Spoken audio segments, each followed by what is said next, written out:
Hello, everyone. My name is Aisha Yusufu, and welcome to Ovevekuve. Today, I have a guest. You all know him, Peter. For Aka. Nigeria. You know him as Peter for Nigeria, Yeah. but his real name is Peter Aka. Yes. Right? Yeah. So let me just start writing. I'm starting this thing, so you're going to be my first guest. Oh, really? Yes. So, Ah. Ovevekuve. We are doing the Ovevekuve talk. Yeah. And let me just say that the first time I saw you, and it was like I saw a male version of myself. Yeah. We just vibe. We connected, and I was telling somebody just yesterday. So the first time I saw Haji Aisha Yusufu, it was like two siblings who the elder sister had traveled. So it was just plug and play. You see, and I'm here saying the same thing again. It was just like that. I was like, I could feel like that's me. Yeah. This me, that's my junior brother and everything. And we just click. It's really been a pleasure meeting you and knowing you. And I'm sure Nigerians are amazed and also grateful for the fact that we have your voice. And let me confess to you, and on a lot of issues now, I can afford not to say anything. You know, you fully well that So most time I was just like, say, don't worry. No, there is a level that a mother will work. That shows that you have done your job. Yes. So for children to carry that struggle and continue to do. But the credit we must give to you is that you did not leave the scene. So you just elevated to play some higher stages and ensure that those who are coming up should continue upholding and carrying on that fire. Thank you for all you have done. Thank you. We are very grateful. You see why I say we are kindred spirits. Let me start here. Let's just have this thing beyond what people see, on the internet and social media, what they know. Who is really Peter Aka?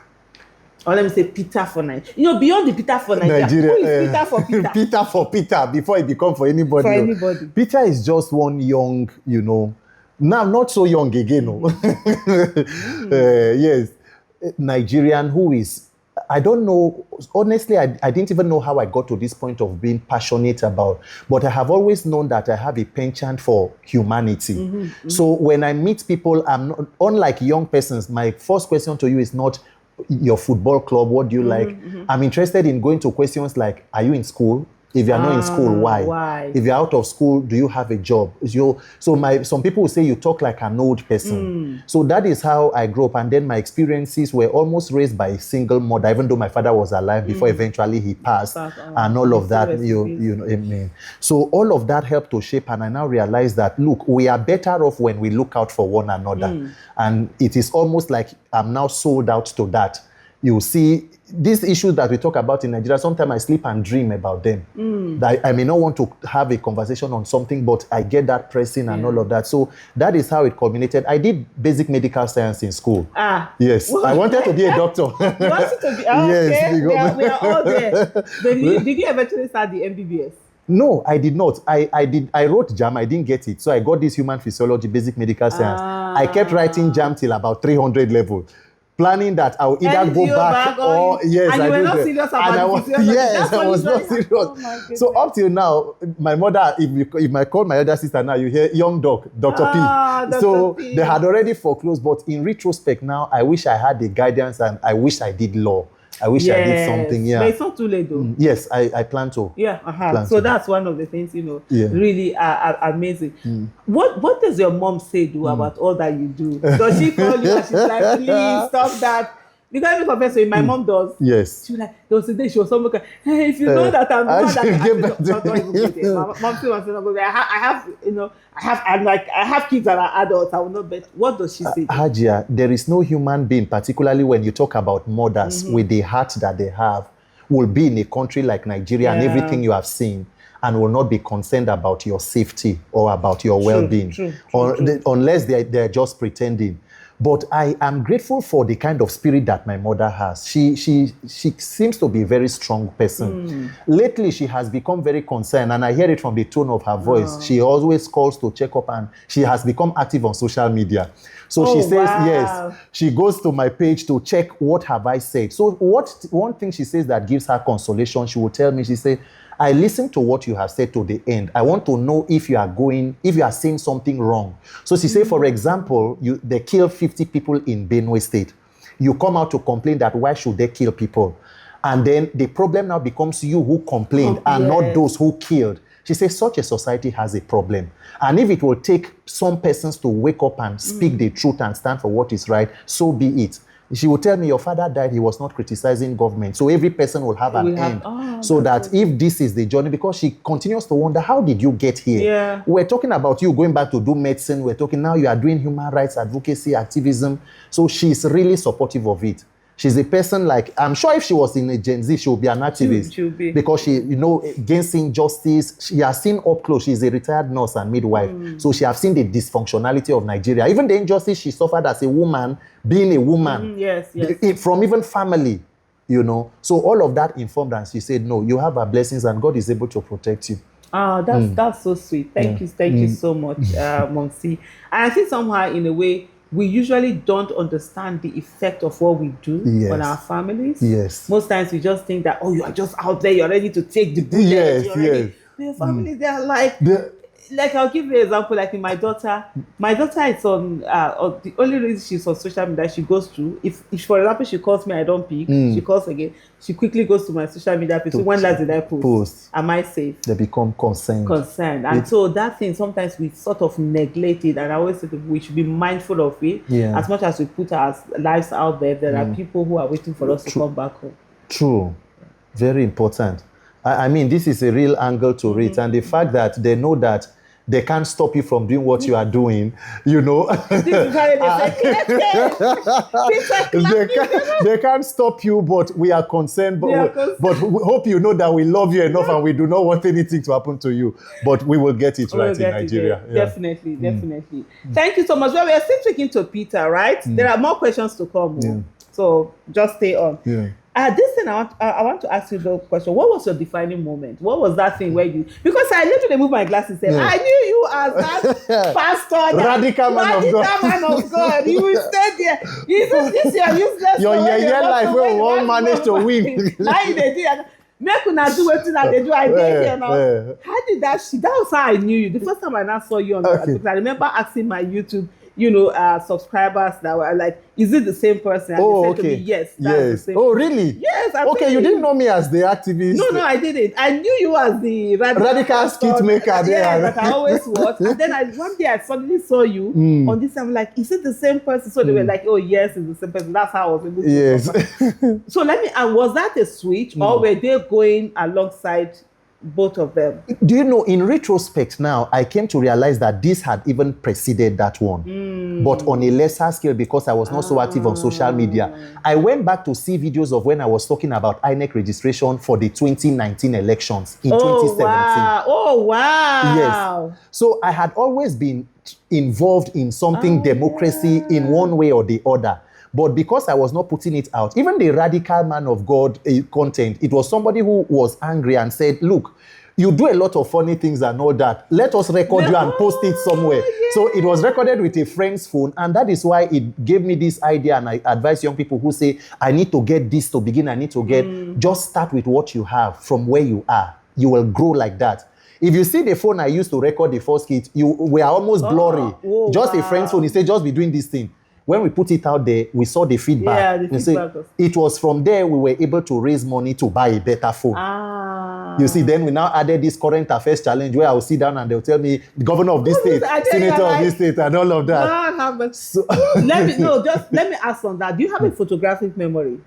Like people that when they see something, that your own, or when you read something, you never forget. Which part is it? Well, it's a talent. Yes, it's a talent, and you develop it. Sometimes it's also based on your interest. Anything governance, politics, and leadership comes to me naturally. Okay. If you take me to sports, I will have to read a couple more times. But if I see a news flash now and I see the Israeli Prime Minister Benjamin Netanyahu, naturally I'm interested in knowing what you are doing. How did you get there? What are your policies? So it's difficult, I will forget that name. Okay. So that is how it comes to me when it comes to politics, governance, and leadership. Like that. So interest meeting, also having the how do I put it? The love for what you do, exactly, and to get the knowledge. The knowledge that involves. Yeah. So this electronic transmission, let's move down to the electronic transmission. That how important is it to you? And do you think that what is in the law is enough? What is in the law will not be enough going by what the law should be if we want to instill transparency coming from our previous laws. But I just want us to understand that the entire confusion with all this electoral act and everything is deliberate. It is the strategy of the ruling party to use confusion as a strategy for manipulation. So when there is a lot of chaos and anarchy, it is a good time for politicians to strike. What is the end goal? It is to instill voter fatigue. Let there be maximum voter apathy. The current plan of this ruling party, they know that they are unpopular. Free and fair elections, they stand no chance. So let us do something, a charade that may look like an election and just crown a person a winner. So everything is meant to discourage you. So you know that, the thing no go count, but no. So that is why we now say, it now comes to the question of, is it really enough? It can be enough if the people decide that we will use it and make it enough. That's so critical. So, so it is up to the Nigerian people. We had elections in 1993. There were no technology with June 12 and MK Abiola. You know, we have moved. Good laws are as good as people who implement them. Oh, you voted them? First time of voting. Really? Yeah, I was 19. Congratulations. You don't pay for this game of Vevekuve. Una hear that? You have people said the Vevekuve more than I. Honestly, I voted. That was my first time. Imagine. And I was so devastated when it was cancelled. So I understand when first voters, get discouraged. Exactly discouraged. So Nigerians have a lot of reason to become, frustrated and tired. But they must understand that it is all part of the plan. So the more discouraged you are, the lesser people turn out. Look at the Abuja FCTA polls. Out of 900,000 registered voters, less than 70,000 came out to vote. So it is easier to buy votes. It is easier to rig. It is easier to arrange election rigging for the small number of people, announce a winner. Because guess what? Whether you participate or not, somebody will come out. There has to be a precedent. They might even use your ballot paper to cover up for another person. So I understand that electronic transmission, is it important? Very important. Hajia, it is INEC's own position. Professor Mahmoud Yakubu wrote a position paper 21. He said to reduce human interference because the shrine of our election rigging are collation centers. So it is important for technology to be introduced as far back as 2018.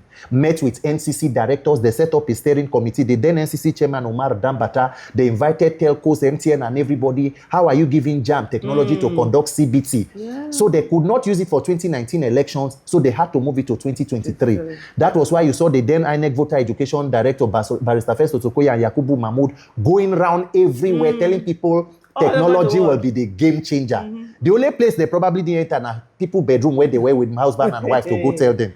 But somehow on that day they said there was a glitch. So you now see that it is a man-made attempt to ensure that the system doesn't work. But when millions of people who are determined to say their voices must be heard come out en masse to vote, insist that their votes should count, how many are the people who would say the vote should not count? True. So it is for us to report. If it was about laws, the 2022 Act should have even given us electoral a good election, seemingly. Yeah, true. What law did we use to conduct 2015 when Buhari came into power? It is the willingness of the people to come out and also make their voices heard. But on that act, we must continue also to push for a better amendment and a law without provisos for, that gives room for electoral rigging. But people should not be discouraged and know that what you have, you can use it as a weapon against your enemies to liberate yourself. Weapon against your enemy. What about people who say that social media is just noise? When you advocate that, results never come out of it.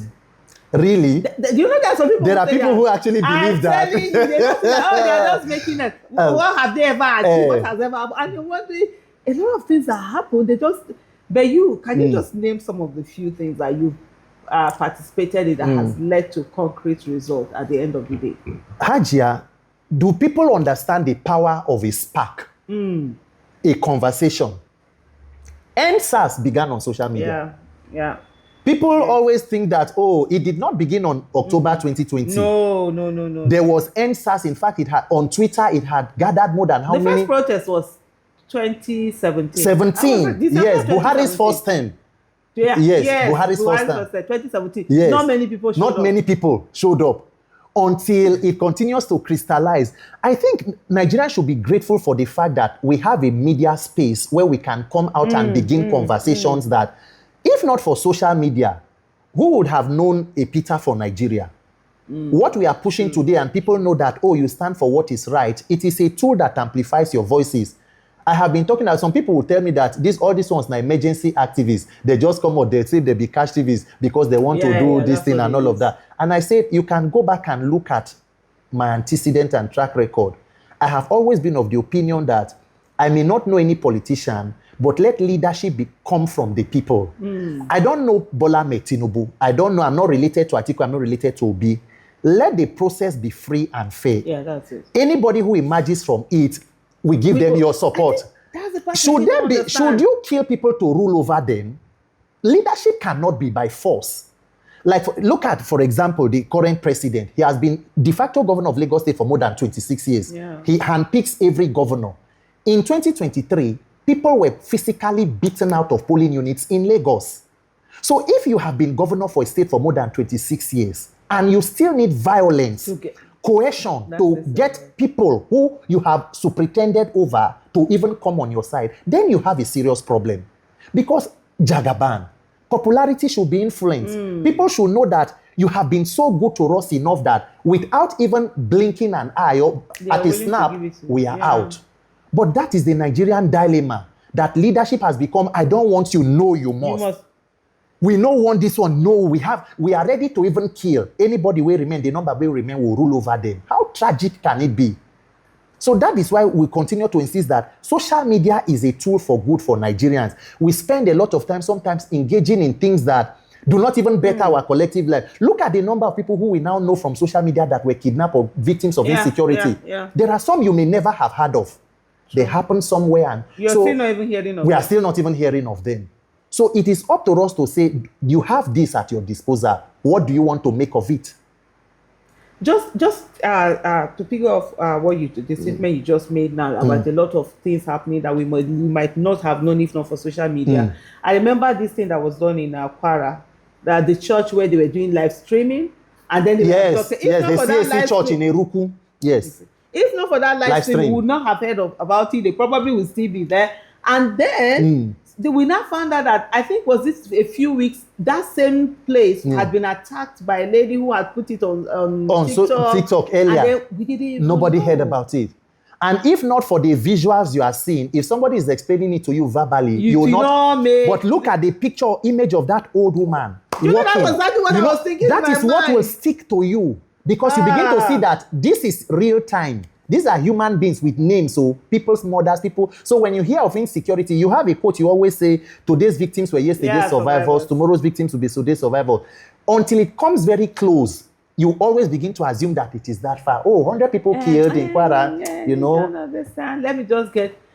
But you know one thing, there's one thing I'm always very angry about. And the moment, and no matter what it is that happens, the moment I see someone write it, I just shut off and move on. And that is, I never knew Nigeria would happen to me.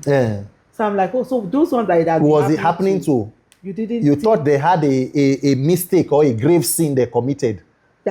So I don't know, somehow we've lost whether we've lost our empathy. People just think that these things will happen to them. And that's why right from 2014, I started saying that thing, yesterday's victims were once survivors. Today's victims were yesterday's survivors. And tomorrow's victims will be today's survivors. And if we don't do anything, it's only a matter of time before. And then you see people who feel that, oh no, it can never happen to them because they are somehow, somehow they are special beings. The other ones that it's happening to, it just doesn't matter.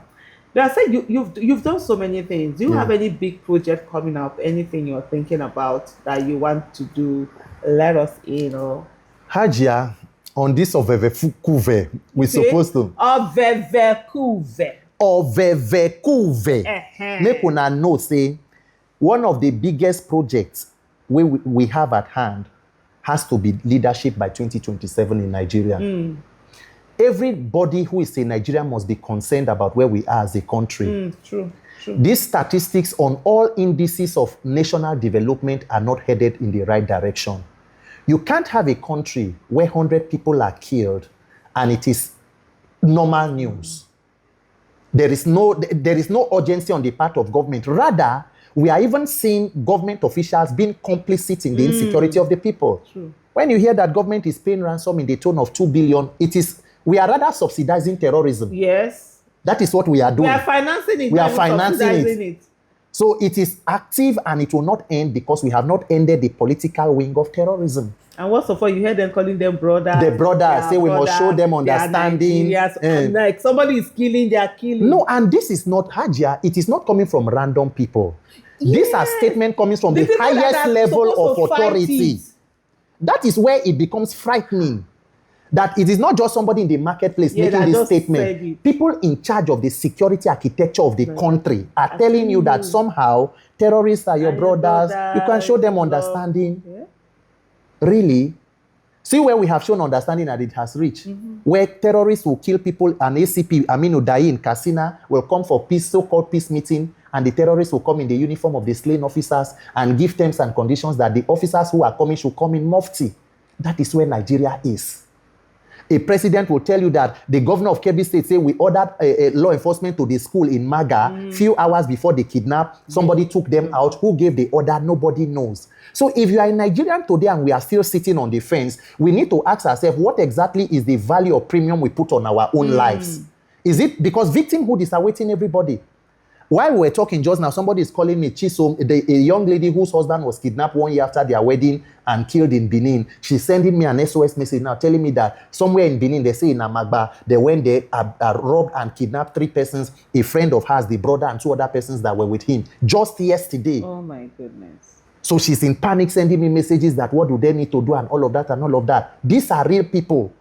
So if we do not talk about governance in 2027, anybody that is competent, we must find a way of draining the swamp from the National Assembly. We cannot have a rubber stamp Senate. Yeah, yes. We cannot have a parliament that is weaponized against the people, where people go there and think that what they are there to just fulfill the wishes and aspirations of the presidency. Today, the National Assembly, I call it a Tinubu daycare. It is packed with, it's packed with Tinubu's children.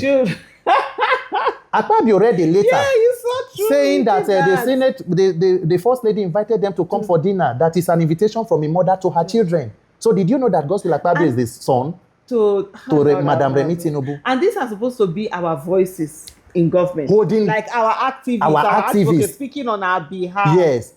So who now oversees the order? The children overseeing the parents or how? Parents overseeing. So for me, we must take the issue because the Nigerian dilemma is a lack of accountability.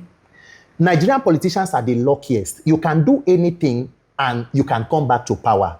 There is no way that Bola Tinubu will know that the vote of the people counts and the people will have a free and fair election, that he will engage in this level of governance and have the nerves to seek a re-election. It is because they believe that there is a compromised electoral process they want to weaponize against the people. It is up to the people to say no. We will ensure that this system works to protect us. Because if you continue to leave it and postpone it, you are postponing the evil day. The actions we did not take as far back as 2011, 2015 is what is playing out today. Imagine continuing in this trajectory beyond 2027. Yeah. Look at the recent interview with Bola and Al Jazeera. Oh gosh, why did you go there? Oh Lord. Then honestly, I was embarrassed for people who were embarrassed. Yes. Because I don't know what they when you shame for their shame. Yes, because you know that was going to definitely that was I mean, look at an important question like somebody is saying a minister for budget in your country was indicted in the US and returned over $100,000 of dollars. And somehow that person is in charge of the country's budget. And look at all of the scenarios. The president himself had an issue of forfeiture of almost $500,000 in the same country. The minister for budget. What does that tell you about the current situation of the commonwealth of the people? When characters with a certain, history or track record are the ones at the helm of affairs. That is why they will tell you that today in Nigeria, what we call government is organized criminality. Yeah, it is. It is. Every system of government is there to aid and sustain corruption and criminality. Oh, wow. Today in Nigeria, do you know that from the budget of the Ministry of Solid Minerals, Nigeria is still budgeting over 6 billion to pay salaries of staff of Ajakuta Steel Company? Hajia Aisha. You know, I've always advocated that things like Ajakuta Steel should be sold for 1 naira. because it is not bringing anything. So that you can save so that we can money. save it. May we not say no day. That's the part I was. You know, when people talk about all of this, whether it's the refineries or exactly, sell them. You can't dash them, right? Sell them for the lowest amount. 1 naira is okay, so that the monies you're spending on them, you can then save them and put them in things like education or power, or road infrastructure and all of that. But we keep losing more and more every day. You know, let me just say, what is it that you want to say to us, to Nigerians? Let's round up. Otherwise, no Naija matter. You know, they finish. We go there here all day. No, Ajia, we know that if we talk about fixing bad governance, we must elect good leaders. We must be conscious. We will begin a program on how to vet people and persons of character and competence who should run for public office in 2027. It should not be business as usual. Anybody just come. Anybody just come. And we expect that somehow. We should check and be sure. Okay, these are the. Hajia, this advocacy where they do for outside, you will have to take it to the National Assembly. No, Ajia. How did we get there? No, we have gotten there. No. This of Evekuve where we did so. Now here they go here and because we cannot allow. No, imagine all the causes you are pushing. Let us be honest and serious. From the outside, imagine you being at the table where these decisions can be made. Imagine having a critical mass of advocates. In the parliament. That makes sense. Who believe that what we are talking about is possible. Not persons who are self-serving just to satisfy personal greed and, selfishness. So 2027, Nigerians must know that giving up on Nigeria, you can still become a victim of a system you chose to ignore. Can you repeat that? You can still become a victim of a system that you ignore. Yes. So it is up to all of us to pay attention. Some people will say, I'm not interested in politics. Well, politics is interested in you. So it is either you make the decision or outsource it to charlatans to do. Any case, you will deal with the outcome of their choices. So for 2027, we must work arm to arm, shoulder to shoulder. We must get people who mirror the aspirations of the majority of Nigerians who want security, a better country, just for their lives to live and for us to thrive. So that is where Nigerians must put focus. Face front and put focus where focus is needed. Is it possible? Very possible. Is it possible? You heard it from Peter Aka, aka Peter for Nigeria, that it's very possible. And whatever it is that you put your mind on, that's what you will get. And here we are saying, Thank Thank you, and bye. Peace and out.